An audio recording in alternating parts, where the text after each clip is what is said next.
Throughout the Clone Wars, the public started to hate the Jedi because they went from peacekeepers to military leaders. But there was one Jedi the public loved, and that was Anakin Skywalker. Unlike his fellow Jedi who were called warmongers, Anakin was portrayed in a very positive light.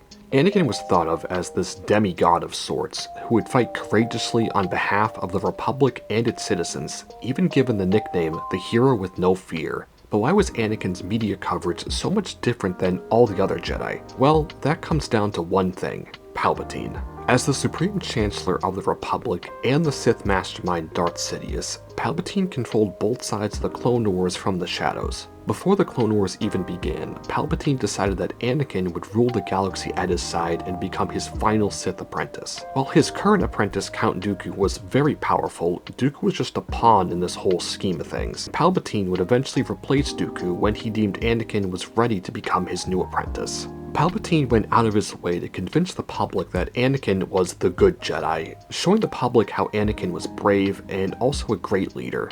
He manipulated the public into thinking Anakin was a larger-than-life hero.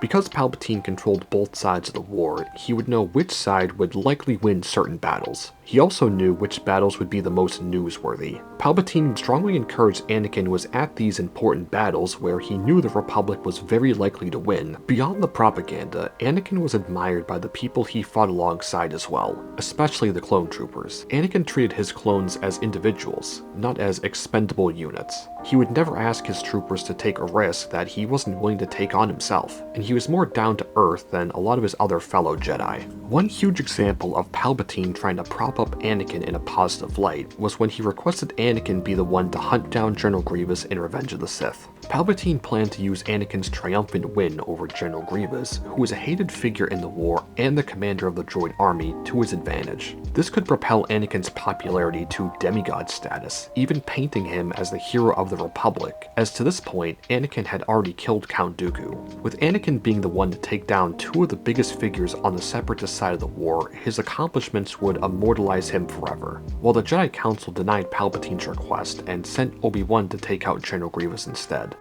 After Anakin became Darth Vader, Palpatine's final plan was put into motion.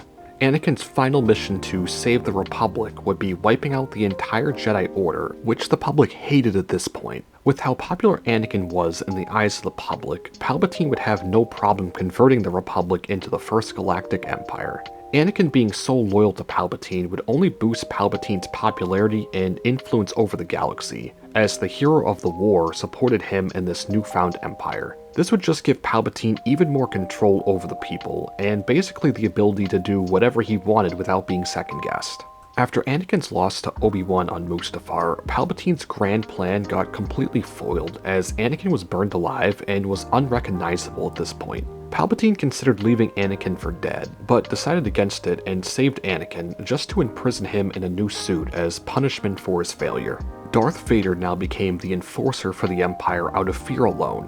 While the fear of Darth Vader kept the Empire in check for the most part, it would have been far more effective if Anakin was the figurehead instead of Darth Vader.